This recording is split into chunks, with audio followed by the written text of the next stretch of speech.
If you just say yes, please say yes.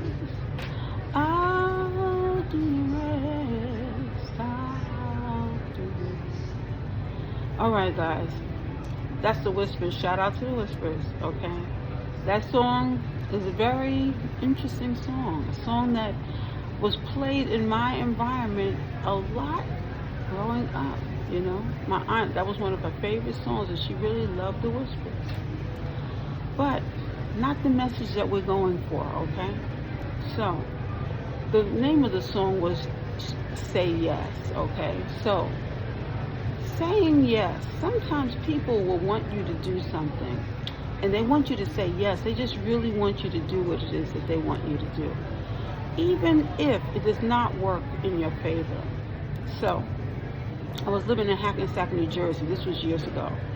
I was teaching in New Jersey, living in New Jersey. I had a nice apartment, you know, and somehow I had a cousin who came for a visit, okay? Now, this is the same cousin that her mother never wanted us to play together. I changed her diapers, all this stuff, okay? I wasn't that much older than her, but again, you know, I started off early being my grandmother's helper because she couldn't do everything all by herself. So, and people would drop their kids off at her house and just never, you know, just leave and just, well, I was one of those kids as well. So she needed help. So, in this particular occasion, one of those cousins came for a visit. And, you know, I had no problem with her visiting. In fact, I enjoyed, you know, some of the time talking to her. Because, you know, it was getting to know her, you know. So I had bought some oodles and noodles, and I had, you know, I had gone grocery shopping before I even knew she was coming, you know. Things she didn't like really staying at my father's house because she felt like, you know, everyone was always talking to her and trying to give her pep talks on what she should do. And, you know, my father gave me a talk, and he was asking me to, you know, to take one of her children, you know, because she was having, you know, she had a great deal of children. So I'm saying, what do you mean? He said, you know, you need to take on some of the family responsibility. You know, in this family, a lot of people have taken on the responsibility of raising children that are not theirs. You know, and you have a good setup. You could do it. So I'm saying, what are you trying to say? I mean, I'm single and I don't need, you know, right now, that's not the way that I planned on, you know, developing my family. So he's like, no, you need to step up. You know, she's having these kids and she can't take these kids, and the kids still need to be in the family. And I'm saying, like, are you serious? So, you know, she came for a visit, you know, and she said, you know, if you take this child, I promise I'm going to get on birth control this time. And that to me wasn't promising either. You know, like, who makes a deal with a person and based upon that? I mean, it would have made more sense for her to get that other thing that they have, you know, where they place something in your body so that you can't get pregnant. But either way, all of it is not. You know, nothing is perfect in this case, okay? So she was eating, and she made some oodles and noodles, so I thought she was making it for both of us. Well, she had 2 packs of oodles and noodles she put in the pot, and she was eating out of the pot directly. And, of course, I had to say something because I just couldn't believe she was actually doing it. But it didn't matter. She was still going to do what she was going to do. And then I bought 2 half-gallons of ice cream, and one of them she sat and did the same thing, ate it out of the container, like, you know, so I gave her a few pep talks, and then, you know, as soon as she was leaving, you know, it was time for her to go back home or whatever, so she ended up leaving. But the point was that my father thought that I should take on the responsibility of adopting one of her children, and she, you know, whether I took this child on or not, she had several more children after that. You know, and the thing was that this was influenced by her mother. Her mother wanted her to have more children because she said, you know, the more children you have, the more the system's going to help you. The more you can get welfare, the more all these different plans that they had. And I didn't want to be a part of that plan, you know. Nobody's a saint here. I'm not saying that I'm a perfect saint, but that's something that I was not going to agree to. Because in my own observation, I've seen how people will tell you, sign paperwork and take on this child. Now you're raising the child, and then they come back and play games, and turn the children against you, which is actually some part of the story as well.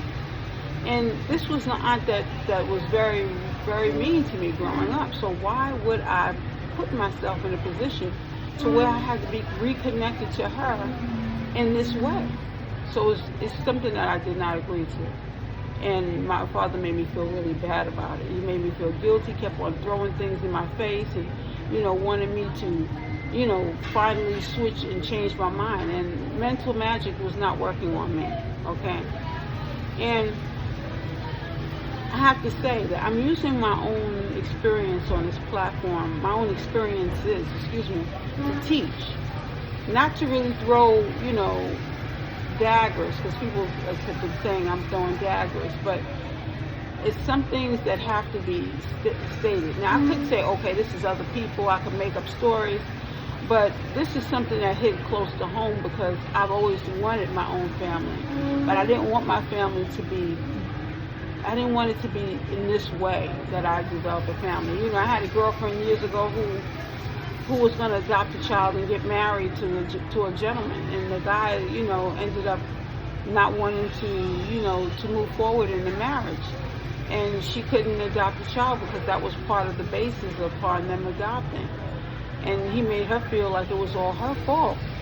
Later on, you come to find out she wasn't the person. She could have children, and she had a beautiful experience having children, but sometimes we jump the gun. Sometimes we make decisions haphazardly. We go into things thinking that this is the perfect thing because someone else has had their influence or their influential words placed upon us. It's important that you speak up. It's important that you make better decisions that are going to affect you. If I had agreed to something like that, I would be dealing with a situation of where she would be turning her children against me. Because, that's what happened later on with other relatives, who did take on the responsibility. We don't know what the future's going to hold. All we know is what God is placing in our hands. And I chose to let God direct me because I did not know what my outcome would be later on in years. So it's important that we listen to our inner being. We pray on the decisions that we are to make. Because sometimes we find ourselves listening to other people and they're leading us in the wrong direction, okay? So it's not that you should say yes to people just because you want them to feel good. You have to answer to yourself, and self-love starts right there with you saying yes to yourself and not letting other people influence you based upon what they want for you. Your life is important too. And with your life being important, it is so lovely being you. You listen to what God is directing you to do. So that's been my word. You have a wonderful one. And by the way, happy Thanksgiving.